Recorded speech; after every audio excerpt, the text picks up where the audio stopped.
Note: the following video depicts a specific configuration of the G4 notebook. The same removal and replacement procedures apply to all configurations of the G4 notebook. Before you begin, remove the battery, hard disk drive, optical drive, keyboard, and top cover. Removal: grasp the mylar tab on the optical drive connector cable and disconnect it from the system board. Remove the optical drive connector cable from its routing tabs on the base enclosure.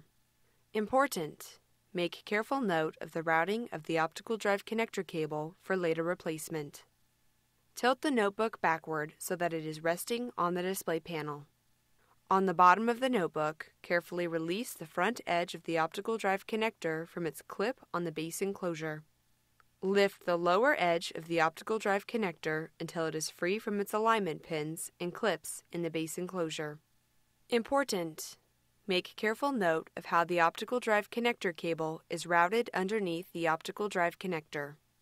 Pull the optical drive cable through the opening in the base enclosure and remove.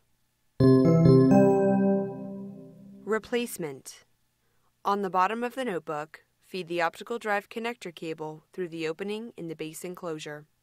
Tow the lower edge of the optical drive connector into its clip in the base enclosure. Lower the optical drive connector onto its alignment pin and into its clip on the base enclosure. Tilt the notebook forward so it is resting on the base enclosure. Route the optical drive connector cable through its routing tabs on the base enclosure. Connect the optical drive connector cable into its connector on the system board. Caution: ensure the speaker cable is free from being pinched between the optical disk drive connector cable and its connector on the system board.